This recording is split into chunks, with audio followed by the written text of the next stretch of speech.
Assalamualaikum warahmatullahi wabarakatuh. Halo teman-teman, perkenalkan nama saya Titin Maratu Salihah dari kelas 12 MIPA 7. Di sini saya akan membahas 10 contoh soal biologi kelas 12 semester 1. Langsung saja kita ke contoh soal yang pertama.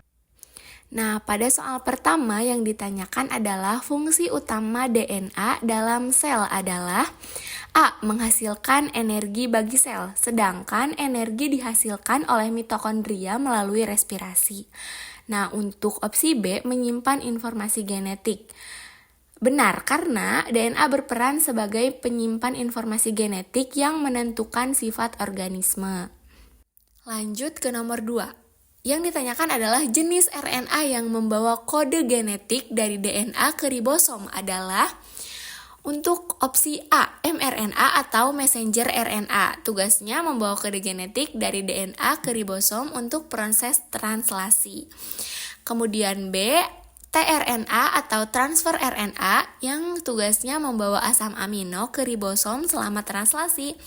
Nah, untuk opsi C, rRNA atau ribosomal RNA merupakan komponen penyusun ribosom. D, siRNA berfungsi dalam proses pengaturan ekspresi gen, bukan membawa kode genetik. Nah, terakhir miRNA juga berfungsi dalam regulasi gen, bukan sebagai pembawa kode genetik.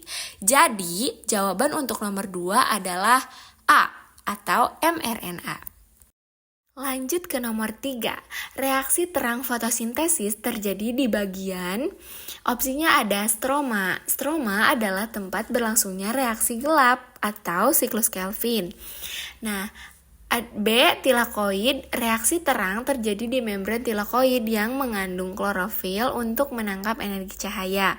Sedangkan sitoplasma, mitokondria, dan nukleus tidak terlibat secara langsung dalam fotosintesis. Jadi, jawaban untuk nomor 3 adalah B. Tilakoid.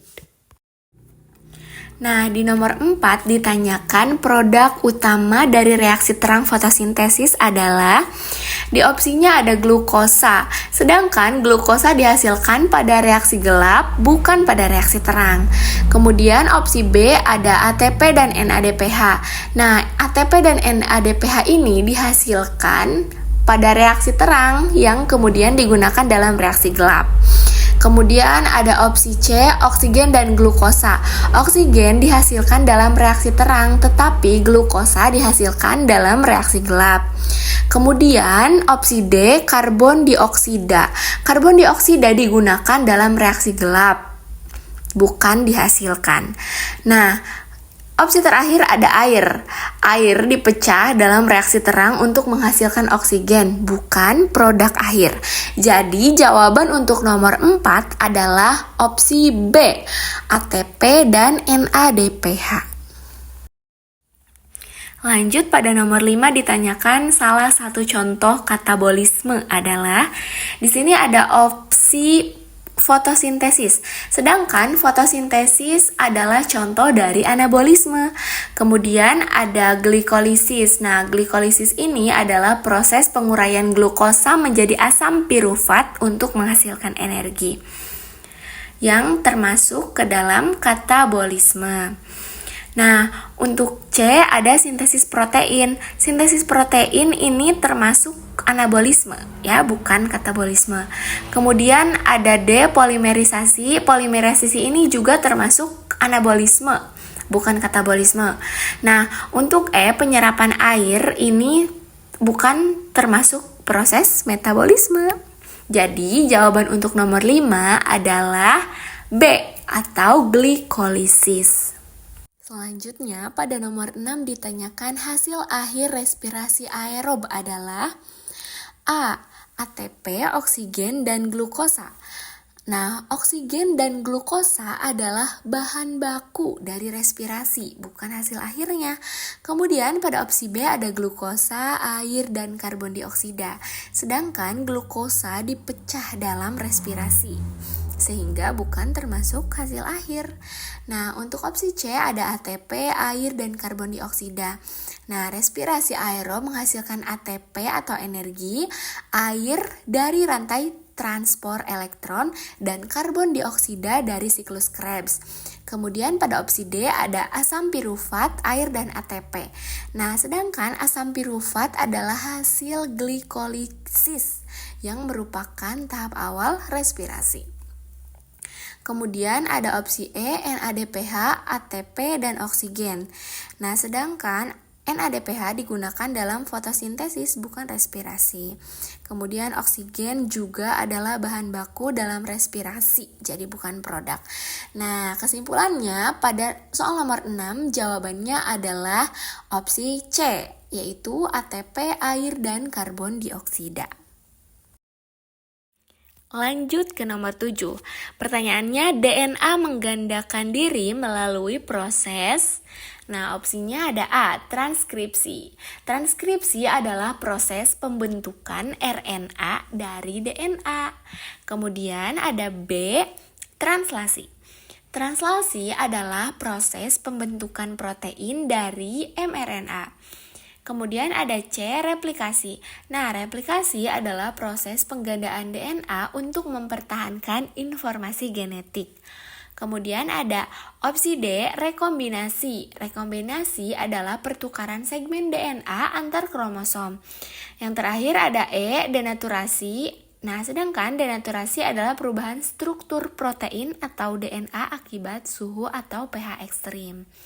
Jadi, untuk soal nomor 7, jawabannya adalah C atau replikasi. Baik, pada nomor 8 ditanyakan RNA yang membawa asam amino ke ribosom adalah, nah pada opsi A ada mRNA, sedangkan mRNA tugasnya adalah membawa kode genetik bukan asam amino. Kemudian pada opsi B ada tRNA. Nah, tRNA ini tugasnya membawa asam amino ke ribosom untuk sintesis protein. Nah, pada opsi C ada rRNA. Nah, tugasnya adalah untuk sebagai komponen ribosom. Kemudian ada opsi D, yaitu snRNA yang berperan dalam pemrosesan RNA. Kemudian terakhir ada E, miRNA, berfungsi dalam pengaturan ekspresi gen. Jadi jawaban dari nomor 8 adalah B atau tRNA. Kemudian pada nomor 9 ditanyakan molekul yang berfungsi sebagai penerima karbon dioksida dalam siklus Kelvin adalah, pada opsi A ada NADP+, yang merupakan molekul penerima elektron, bukan karbon dioksida. Kemudian pada opsi B ada RuBP. Nah, RuBP adalah molekul yang menangkap karbon dioksida di siklus Kelvin. Kemudian opsi C ada ATP. Nah, ATP adalah sumber dari energi dalam siklus Kelvin, bukan penerima karbon dioksida. Kemudian pada opsi D ada glukosa, sedangkan glukosa adalah produk akhir siklus Kelvin. Kemudian ada E, rubisco. Rubisco adalah enzim yang mengkatalis penangkapan karbon dioksida oleh RuBP. Jadi, jawaban untuk nomor 9 adalah B, RuBP atau ribulosa 1,5 bifosfat. Nah, pada nomor terakhir kita ditanyakan proses yang mengubah glukosa menjadi asam pirufat disebut. Pada opsi A ada siklus Krebs. Nah, siklus Krebs ini terjadi setelah glikolisis dan membutuhkan oksigen. Jadi, glukosa menjadi asam pirufat itu kan terjadi pada awal respirasi, sedangkan ini terjadi setelah glikolisis. Jadi udah pasti jawabannya bukan opsi A. Kemudian pada opsi B ada glikolisis. Nah, glikolisis ini adalah proses awal respirasi yang mengubah glukosa menjadi asam pirufat di sitoplasma. Kemudian pada opsi C ada fermentasi. Nah, fermentasi adalah proses respirasi anaerob yang terjadi setelah glikolisis jika oksigen tidak tersedia. Kemudian ada opsi D, dekarboksilasi oksidatif. Nah, ini adalah proses di mitokondria yang mengubah asam pirufat menjadi asetil CoA. Kemudian Ada opsi terakhir, transport elektron. Nah, ini adalah tahap akhir respirasi untuk menghasilkan ATP, bukan mengubah glukosa. Jadi, jawaban untuk nomor 10 atau nomor terakhir adalah B, yaitu glikolisis. Cukup sekian pembahasan soal dari saya. Terima kasih kepada yang sudah menonton. Terima kasih kepada Ibu Fitri Setiawati yang sudah memberikan tugas ini kepada saya, sehingga saya bisa lebih paham tentang materi biologi di semester 1 ini. Terima kasih. Wassalamualaikum warahmatullahi wabarakatuh.